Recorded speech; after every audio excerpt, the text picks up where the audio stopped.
The final goal is to eradicate humanity as we know it. Once you understand the final destination, it becomes much easier to look back and identify the psychological conditioning, the biological tampering, the cultural grooming, and the educational prepping that we have been subjected to for decades in preparation to making us accept a post-human future. It takes a lot of physical and psychological abuse to get an intelligent species like ours to agree to its own extinction. Most, if not all, that has transcended in the last 60 years was designed to get us closer to accepting such a dystopian reality.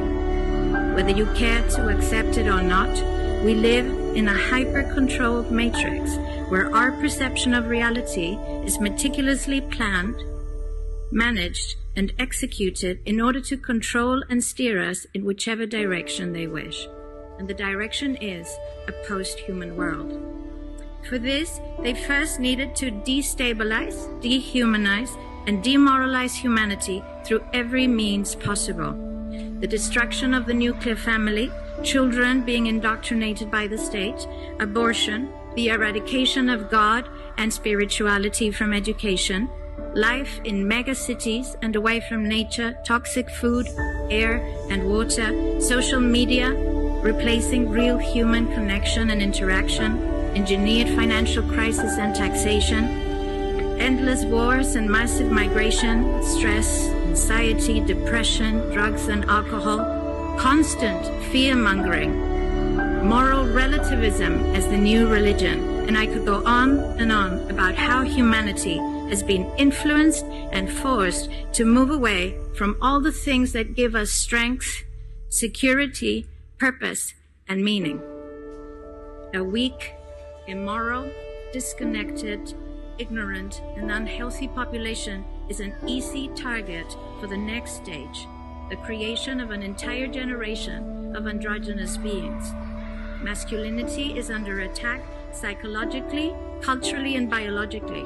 Women are being replaced in sports, entertainment, and politics by men pretending to be women, and children are being indoctrinated at school to think that gender is a choice.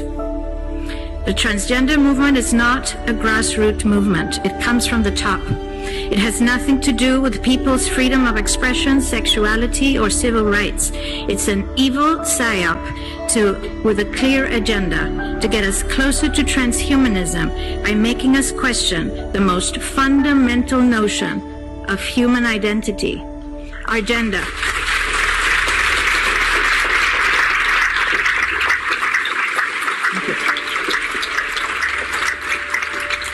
If you don't know who you are, if you already identify as a hybrid between a man and a woman, you will be easily convinced to become a hybrid between human and machine.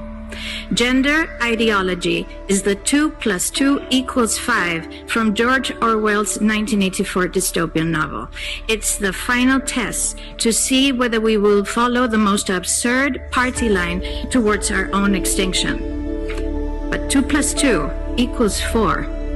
And no matter how you choose to dress, call yourself, or change your physique, will not change that.